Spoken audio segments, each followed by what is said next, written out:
Earth Day 2016 was marked by an event of global significance, the signing of the Paris Climate Agreement by China and the United States.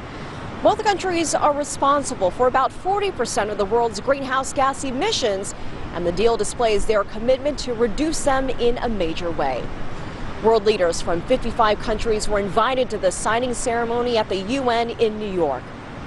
One industry that stands to benefit from the agreement is solar technology. In Argentina, solar energy is already making a huge difference. Correspondent Joel Richards traveled to so-called solar villages to see how people's lives are being transformed.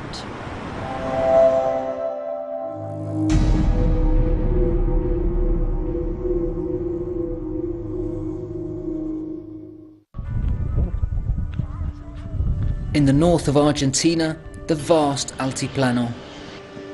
This region is known as the Puna. It is as visually stunning as it is difficult to live in. It is dry and remote and at high altitude. In winter, temperatures drop to 10 degrees below zero. During the day, scorching heat.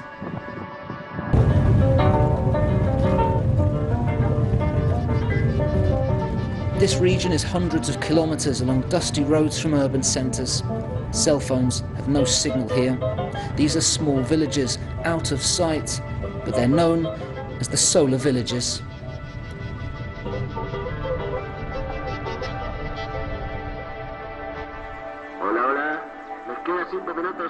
Here they use solar energy with innovative technology. La sopa de carne de llama. ¿Carne de llama? Sí. ¿Es rica? Sí, es rica la carne. Presentación Sanchez is the mother of 5. Here she's cooking for her family on a cooker that uses just the sun's heat.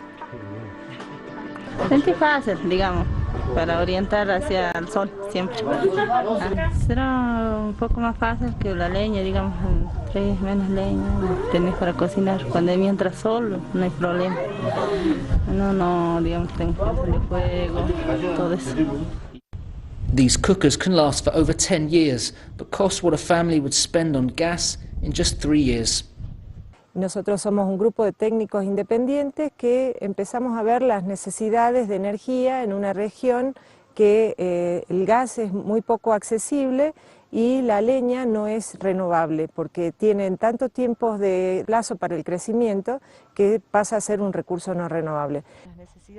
For over 2 decades, Silvia Rojo and the team have been working here, finding solutions for the local population.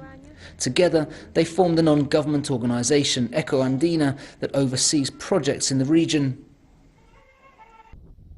Aquí en esta región tenemos uno de los 6 lugares del planeta con mayor radiación solar y eso hace como si fuera un barril de petróleo de 190 litros por cada metro cuadrado por toda la extensión de toda la región. Es como un mar de energía. At the Eco Andina base, they heat up water for tea and coffee in the morning using the same technology that they've brought to the region. Simplemente la que sea más fácil de asimilar por las poblaciones, la que sea más durable en el tiempo y más económica para que la puedan adquirir la gente y solucionar la vida por mucho tiempo.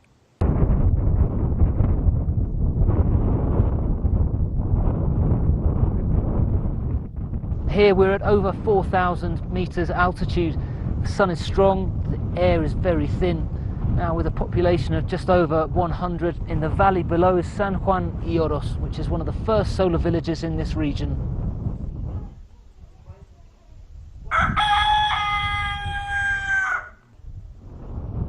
This is on the National Highway 40. Just 2 buses a day pass through this village. It's a tough existence here. Families live a subsistence life, searching and scouring for firewood for heating and cooking. Access to water is limited, but solar energy has transformed their lives. As well as the individual cookers, they now have electricity from solar panels, as the entire village is now linked up.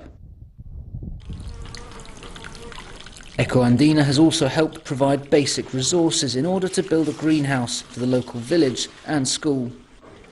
Este invernadero hicimos el año pasado en agosto y es muy bueno para los chicos y verduras frescas.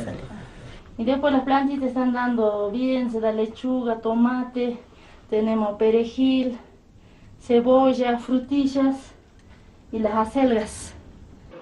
Presentación works at the local school that has 10 students from the age of 3 to 12.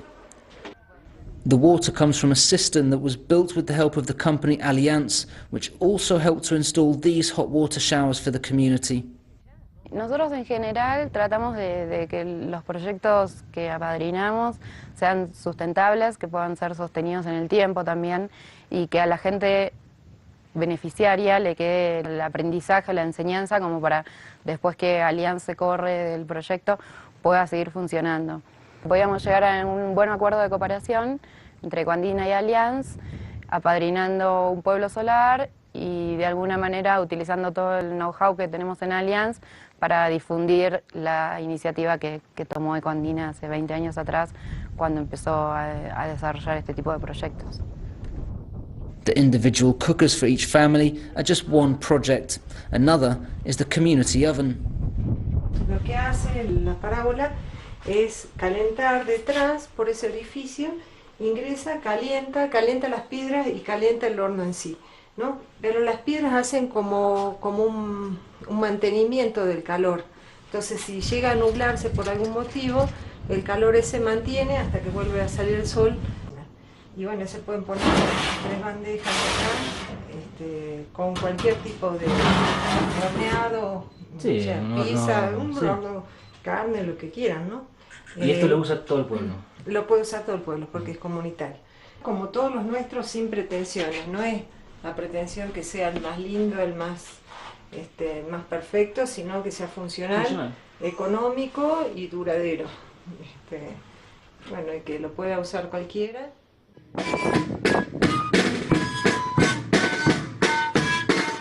This is the village's annual festival. They celebrate the patron saint of their village, San Juan y Oros.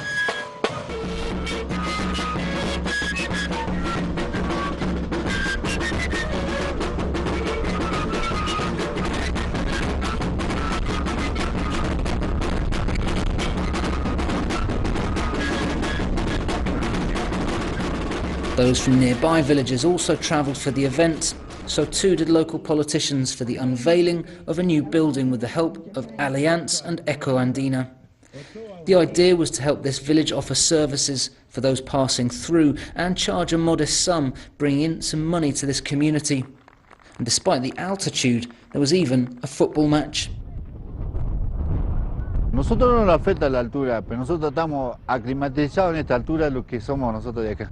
No es lo mismo que ir a Buenos Aires a jugar y nosotros quizá en la cancha césped quizá nos cuesta, pero uno de la zona estamos acostumbrados de cómo enfrentar un equipo de todo lo que somos la zona que vivimos la puna.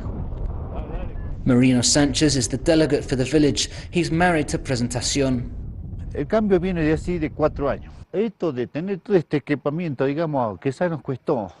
Mucha gente no está convencido, pero sí, al ver la cosa hecha, al ver las cosas que hoy se puede preparar, las cosas que hoy tiene y las cosas que se dan para servir en la mesa, para comer hoy el día, lo que es para compartir, recién la gente se despierta. Across this isolated and remote region, the lives of the people who live here are being transformed as they harness the resource, perhaps really the only resource that they have, which is plentiful. In these solar villages, it's the work of a non-government organisation with the support of a private sector. But major international organisations are involved too. In Buenos Aires, Lucia Spinelli coordinates a $200 million World Bank loan to the Argentina Energy Ministry. It's for a project to install solar energy for up to 1 million people. The isolated nature of these villages is just one challenge. The other challenge that's very important is that once you provide the service, it's important to assure continuity, sustainability. It's not just a question of providing the solar panel technology. It's a question of providing a service. That means that these very, very isolated people will become users of a public service. So it's also very important because they become users with rights and with obligations. This area has vast potential for solar energy, and there are solar farms around the country, but the World Bank project focuses on small-scale projects to produce electricity for local communities. It's important to keep in mind that in these projects we're talking about rural areas and decentralized services. We're not talking about solar energy for the grid, for urban areas. If we talk globally, Argentina has a very, very small participation of renewable energies, no? Solar or wind. But if we talk about isolated areas, remote areas, where people don't have access to the grid, these solar and wind technologies are the ones that allowed us to provide the service, because it will be very, very expensive to take a grid to those very isolated areas. Argentina recently passed legislation to increase the renewable energy production by 2017. But the distance from where there is the most sunlight to the electricity grid means this full potential may not be realized. And yet here young generations are growing up with solar energy as a way of life. With less need for firewood for heating and for cooking, it's benefiting the environment with tree cover lasting longer. The work at Eco Andina continues. For 20 years, Heiner Klein-Herring has helped projects here. It is a very semi-arid area. We have about 200-300 millimeters of rain in the year. He explained how here a solar-powered pump provides water for the local village. You can say, where you have water, there's life. And in these villages that have been nearly abandoned because of less of working, less of water, less of everything, energy, there was nothing. These projects have helped save these communities. There's drinking water that can be used for agriculture thanks to these initiatives. Families are now staying here rather than leaving for cities, and though they're out of sight, they are leading the way in using renewable energy. Argentina made a pledge with the United States to increase their collaboration on wind and solar energy projects. The agreement was made earlier this year during President Barack Obama's visit to Latin America.